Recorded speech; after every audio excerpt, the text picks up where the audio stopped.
Hi friends, welcome to the UPSC PCS forum. आज हम decline of Mughal empire से regarding question को देखेंगे। इसके पहले हमने मुगल्स, मराठा ये सब कंप्लीट कर लिया है। हमने एंशिएंट हिस्ट्री का को भी जो एमसीक्यू सीरीज है उसको भी काफ़ी अच्छे से कंप्लीट किया। अगर आपने नहीं देखा है तो आप ज़रूर जाके देखें। साथ ही साथ मैं बोलूँगी कि आपने अगर मेरा टेलीग्राम चैनल ज्वाइन नहीं किया है तो ज़रूर जाके ज्वाइन करें। वहाँ पर आपको द हिंदू और इंडियन एक्सप्रेस के जो इंपॉर्टेंट न्यूज़ आर्टिकल्स होते हैं उनको मैं शेयर करती हूँ और वो अंडरलाइंड होते हैं, तो आप जाके वहाँ से पढ़ सकते हैं, जो कि काफ़ी इंपॉर्टेंट होते हैं किसी भी एग्जाम पर पॉइंट ऑफ व्यू से। तो फर्स्ट नंबर क्वेश्चन देख लेते हैं। पहला है, which of the following reason is the most prominent for the decline of Mughal emperor after the death of the Aurangzeb. तो हमें पता है कि जैसे ही औरंगजेब की डेथ हो जाती है तो जो मुगल एम्पायर होता है वो धीरे धीरे डिक्लाइन होता है। जो लेटर मुगल्स होते हैं वो इतने ज़्यादा कुशल नहीं होते हैं कि वो राज्य को अच्छे से संभाल पाए। तो हमें बताना है कि क्या रीज़न था। Successor of Aurangzeb were incapable, war of succession, revolt of Sasuja, revolt of Dara Sikho। हमें बताना है यहाँ पे कौन सी स्टेटमेंट जो है वो करेक्ट है मुगल एम्पायर के डिक्लाइन के पीछे। तो जैसे कि मैंने बताया था, अभी जस्ट हमने डिक्लेयर भी, मैंने बताया भी कि जो लेटर मुगल्स थे आफ्टर द औरंगजेब वो इतने कुशल नहीं थे। ठीक है, जैसे कि अकबर, बाबर, हुमायूं ये लोग थे, वैसे वो लोग नहीं थे और ये इंपॉर्टेंट रीजन बनता है उनके डिक्लाइन का। तो ऑप्शन नंबर ए हमारा करेक्ट हो जाएगा। देख लेते हैं एक बार एक्सप्लेनेशन भी कि मेन रीजन जो होता है वो क्या होता है। जो सक्सेसर होते हैं वो काफ़ी इनएफिशिएंट और इनकैपेबल होते हैं। मनसबदार जो होते हैं वो मनसबदार के ऊपर जो चेक होता है वो मैनेज करने में, मेंटेन करने में वो अनेबल होता है। मनसबदार सिस्टम मैंने बताया था कि किसके टाइम पे स्टार्ट होता है, अकबर के समय पे स्टार्ट हुआ था। और इसमें क्या होता था, ये इसमें दो टाइप्स होते थे, जाट और शवार। ठीक है, अगर आपने नहीं देखा है तो आप जाके जरूर देखें, बहुत अच्छे से मैंने बताया हुआ है। There were many other factors कौन से थे जो डिक्लाइन में हेल्प किए थे, जैसे कि इमरजेंस ऑफ रीजनल पावर। बहुत सारे रीजनल पावर्स का इमरजेंस हो गया था, जैसे कि मैसूरू, बंगाल, मराठा, ये सारे ही इमर्ज हो गए थे और क्या करने लगे थे, मुगल एम्पायर को इंटरेक्ट करने लगते हैं, उनके अगेंस्ट में खड़े। तो प्रॉब्लम्स ऑफ जागीर्स और फॉरेन इन्वेजन, ये सब वजह थे मुगल एम्पायर के डिक्लाइन का। सेकंड नंबर क्वेश्चन देख लेते हैं। Consider the following statement with reference to the decline of Mughal empire. Internal conflict among the nobles was responsible for the decline in the power of central authority. Subedar of the Subas started to behave in the independent way. Maratha started to attack the northwestern boundaries of the empire. नहीं, यहाँ पे हमें बताना है कि कौन सा statement जो होगा वो करेक्ट होगा। तो पहला तो है, बिल्कुल करेक्ट है कि जो नॉवेल्स होते हैं उनमें इंटरनल कॉन्फ्लिक्ट होने लगता है और सेंट्रल पावर की जो अथॉरिटी होती है, सेंट्रल अथॉरिटी, वो डिक्लाइन करने लगते हैं। नॉवेल एक दूसरे से ये लड़ना स्टार्ट करते हैं, उनके बीच में ही कॉन्फ्लिक्ट होता है और सेंट्रल पावर इतनी ज़्यादा कैपेबल नहीं होती है कि वो उनको कंट्रोल कर सके। तो ये बिल्कुल सही बात है। सूबेदार जो होते हैं सूबा का, वो इंडिपेंडेंट रूलर की तरह, इंडिपेंडेंट राजा की तरह बिहेव करने लगता है, ये भी बिल्कुल से। मराठा नहीं, मराठा अटैक नहीं करते नॉर्थ वेस्टर्न पार्ट पे, नॉर्थ वेस्टर्न पार्ट पे फॉरेन इन्वेजन स्टार्ट हो जाता है। ठीक है, तो हमारा थर्ड जो स्टेटमेंट है वो इनकरेक्ट हो जाता है और हमारा जो सही होगा वो हमारा हो जाएगा फर्स्ट एंड सेकेंड स्टेटमेंट जो है वो करेक्ट स्टेटमेंट हो जाएगा। एक बार देख लेते हैं एक्सप्लेनेशन को। तो मुगल एम्पायर डिक्लाइन हो जाता है जैसे ही औरंगजेब का डेथ होता है। तो औरंगजेब का जो डेथ होता है वो 1707 AD में होता है, ये भी आपको ध्यान रखना है। इंटरनल कन्फ्लिक्ट तो होता ही है, जो लेटर मुगल्स होते हैं वो भी इनकैपेबल होते हैं और नोबल्स जो डिवाइड होते हैं वो किस चीज़ पर डिवाइड होते हैं, एथनिसिटी और इंटरेस्ट पर डिवाइड होते हैं। और जैसे ही इंटरेस्ट कॉन्फ्लिक्ट होता है तो उनके बीच में भी कॉन्फ्लिक्ट होने लगता है। सूबेदार जो होते हैं सुबह के, वो भी क्यों इंडिपेंडेंट वे में बिहेव करने लगता है। मराठा जो है वो अटैक करते हैं सदर्न बाउंड्रीज पे, ठीक है, जहाँ पे मुगल्स जो थी वो वीक हो रही थी। ठीक है, नॉर्थ वेस्टर्न फ्रंटायर पे नहीं, नॉर्थ वेस्टर्न फ्रंटायर से स्टार्ट होता है आपका foreign invasion. The Mughal emperor at the time of Nadir Shah was attacked. तो जब नादिर शाह ने अटैक किया था तो उस टाइम पे कौन से मुगल एम्परर थे। तो मुगल एम्परर जब नादिर शाह ने अटैक किया था 1739 AD में। और नादिर शाह कौन होते हैं, वो होता है ईरान, वो ईरान से बिलोंग करते हैं और उसने मुगल से काबुल को पहले ही ले लिया था और वो अटैक करते हैं 1739 में मोहम्मद खान के टाइम पे, जिसको रंगीला खान भी कहते हैं। ठीक है, वो काफ़ी लग्जरियस चीज़ों में व्यस्त रहता है और वो अटैक करता है किधर से, नॉर्थ वेस्टर्न फ्रंटायर पार्ट से।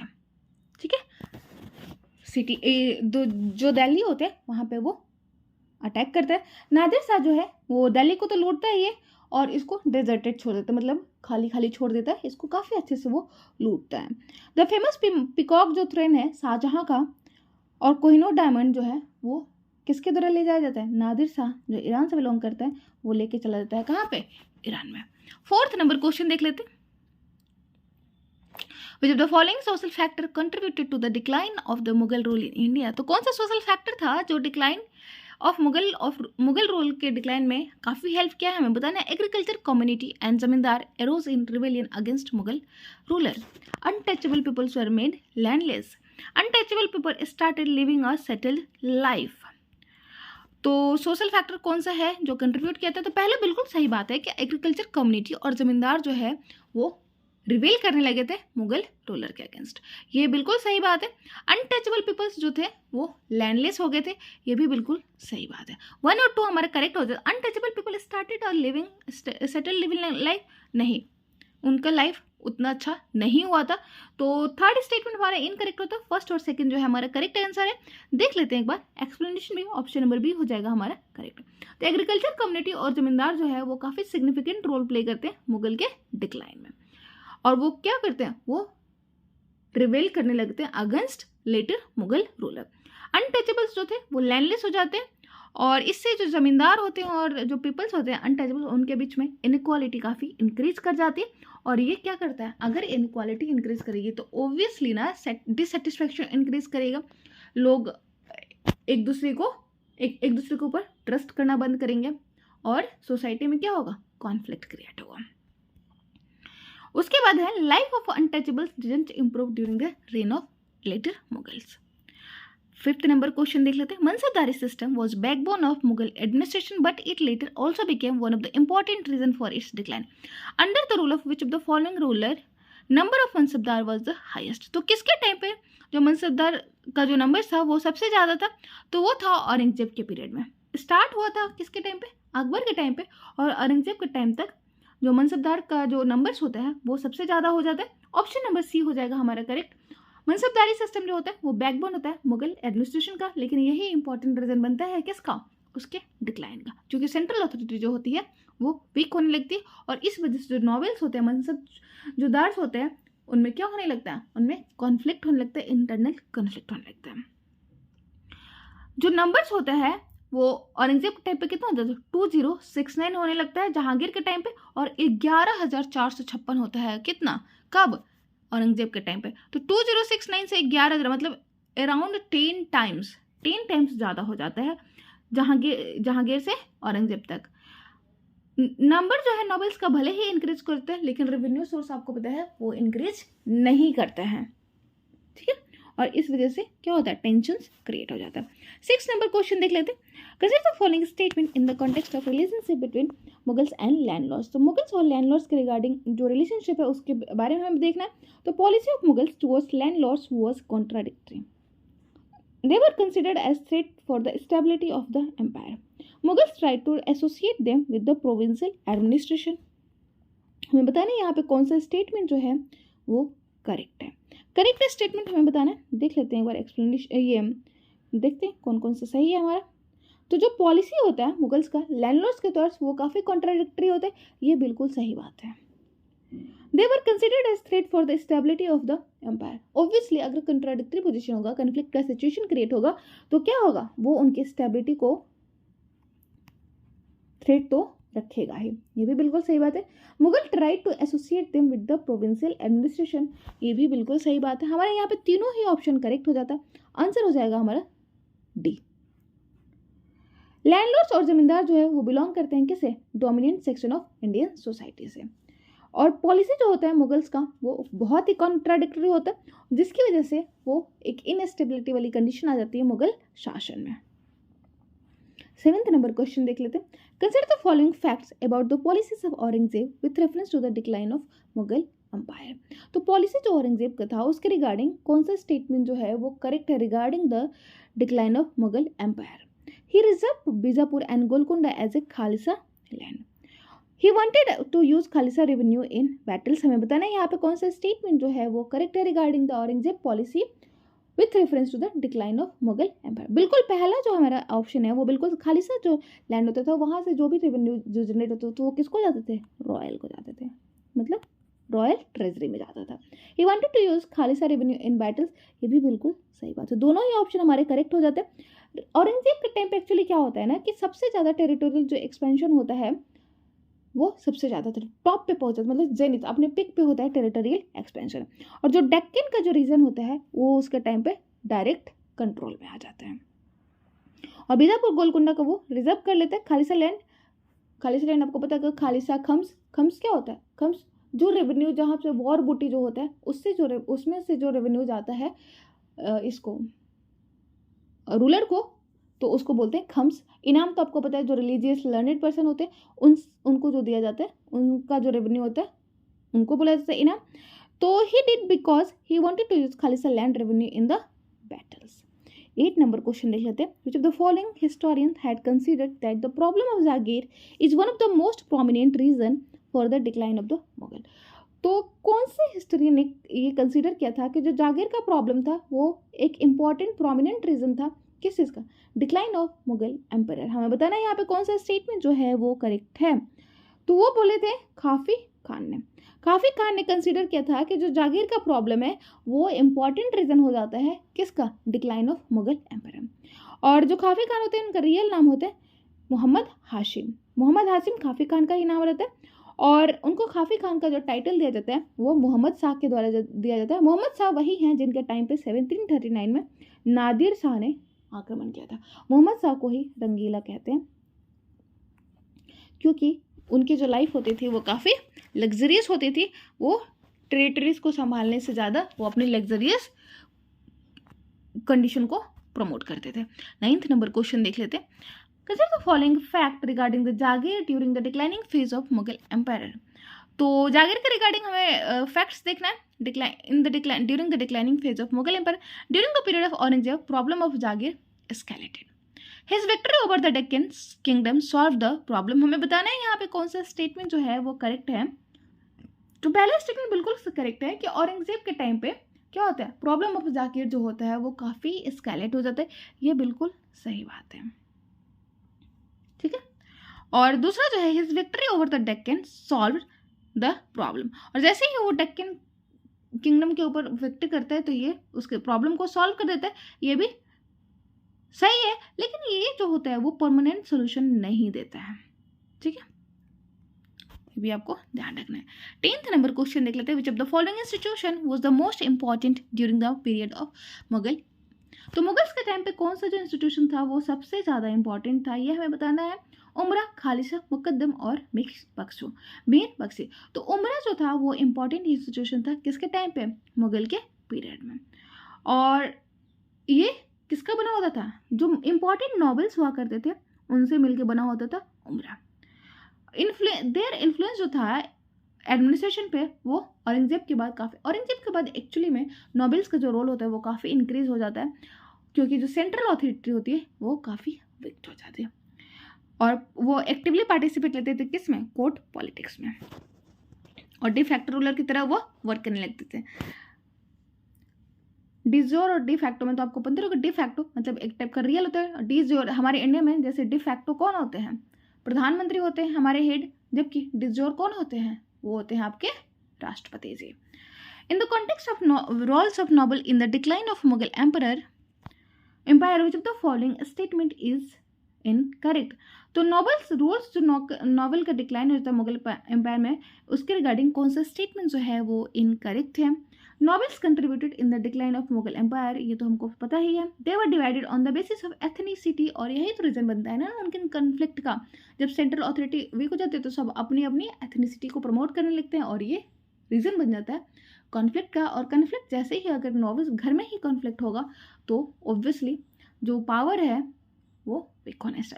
Development of national attitude among the novels, बिल्कुल नहीं। नेशनलिस्ट एटीट्यूड अगर रहता तो वो कॉन्फ्लिक्ट क्यों ही क्रिएट करता, तो फिर क्यों ही वो जो मुगल एम्पायर है वो डिक्लाइन होती, तो बिल्कुल नहीं, ऐसा नहीं था, इसलिए ऑप्शन नंबर सी हो जाएगा करेक्ट। इनकरेक्ट और स्टेटमेंट ये बिल्कुल इनकरेक्ट है, क्योंकि वो जो है वो अपने इंटरेस्ट को प्रमोट करने की कोशिश कर रहे थे, ना कि नेशनलिस्ट आइडिया को। मुगल एडमिनिस्ट्रेशन में जो नोवेल का जो प्लेस था वो सेकेंड हायरार्की में आता था किंग्स के बाद, और जैसे ही लेटर मुगल्स का पीरियड आता है वो डी फैक्टो रूलर बन जाते हैं। मतलब सारा डिसीजन जो है वही लेना स्टार्ट किया, कि यहाँ पे सेंट्रल अथॉरिटी कमजोर होने लगती है। और उनका बहुत इंपॉर्टेंट रोल होता था किसमें, पॉलिसी फॉर्मेशन और एडमिनिस्ट्रेशन को रन करने में। They also contributed in the decline of Mughal rules in different way. ठीक है, 12th नंबर क्वेश्चन देख लेते। Consider the following statement about the role of administration in the decline of Mughal. तो role of administration का क्या role रहा है decline of Mughal empire के, हमें ये बताना है। Mughal administration was centralised in nature. Under incapable rule, central administration got weakened. Wazir's work control the centralized administration। हमें बताना है यहाँ पे कौन सा स्टेटमेंट जो है वो करेक्ट है।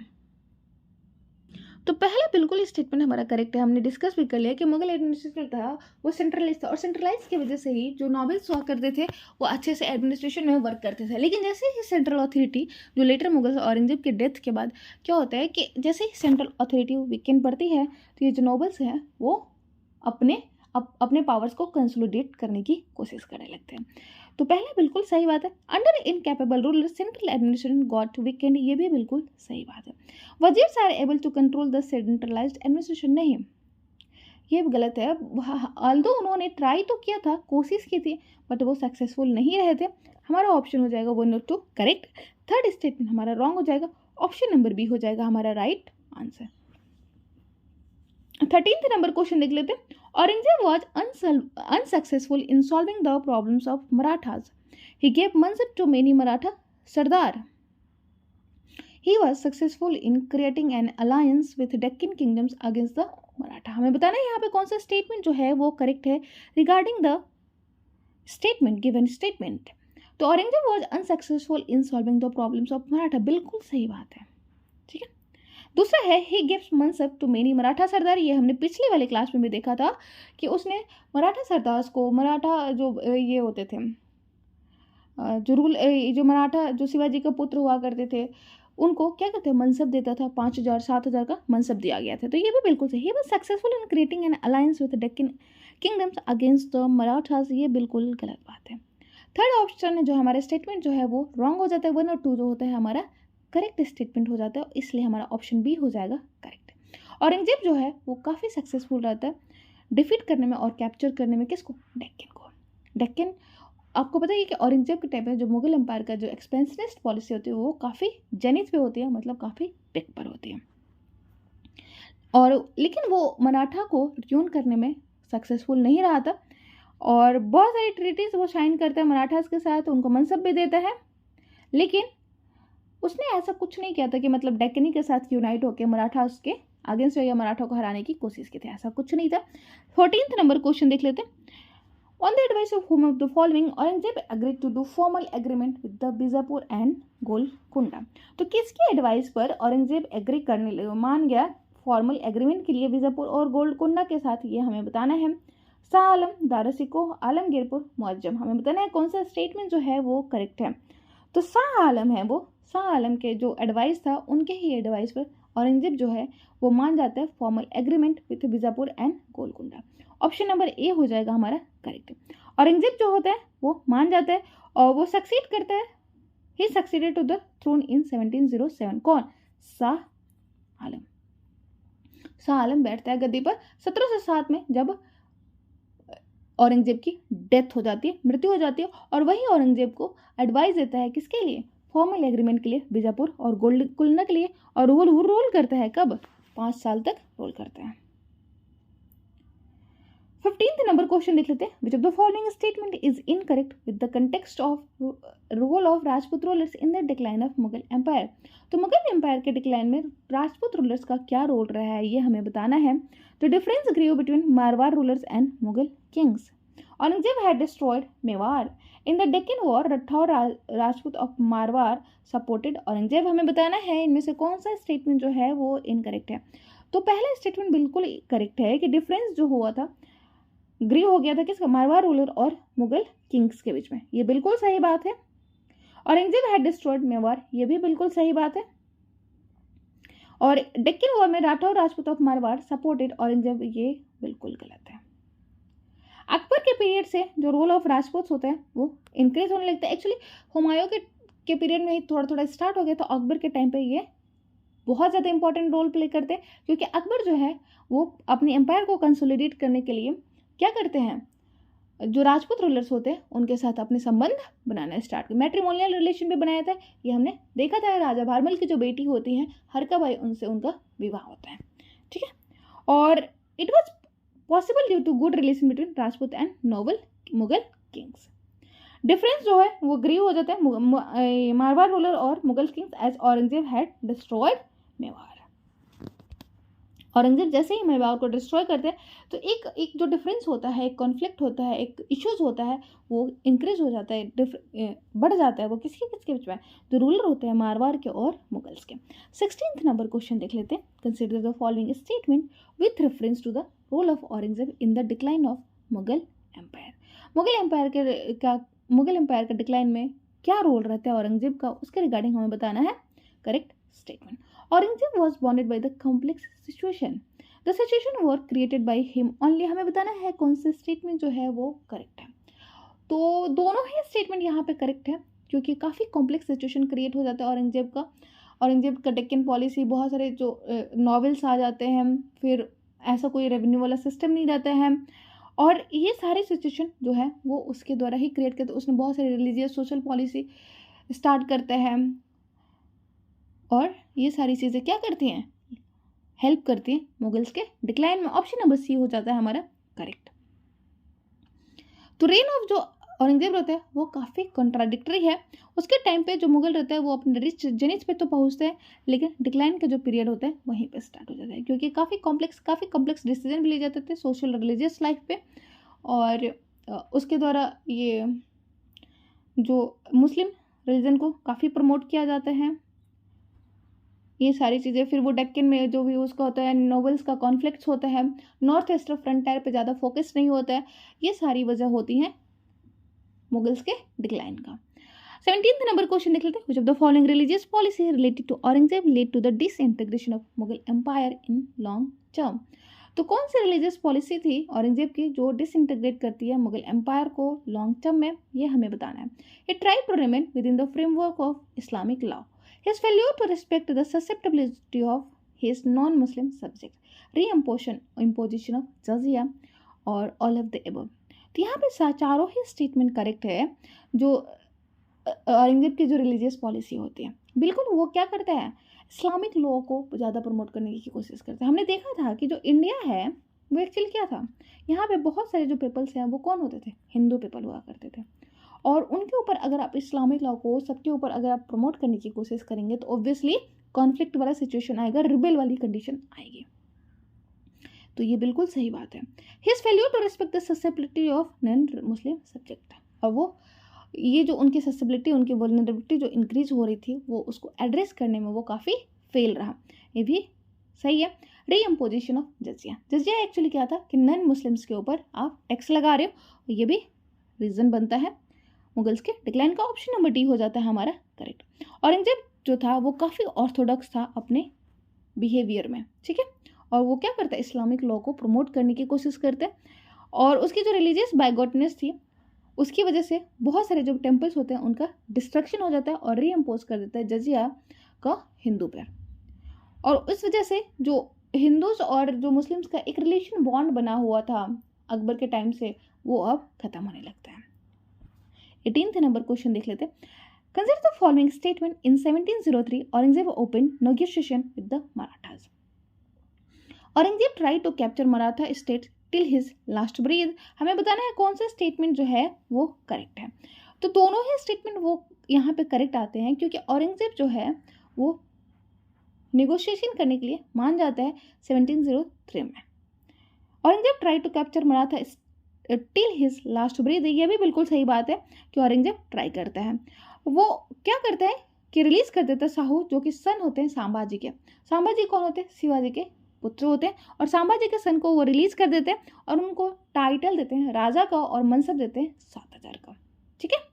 और वो कोशिश करते हैं अपने लास्ट ब्रेथ तक, औरंगजेब जो है वो कोशिश करते हैं लास्ट ब्रेथ तक मराठा उसको कनकर करने के लिए, लेकिन वो सफल नहीं हो पाता है। तो आज के लिए इतना ही। आज हमारा डिक्लाइन ऑफ मुगल एम्पायर भी खत्म हो गया। Thank you so much. I hope आप लोगों को अच्छा लगा।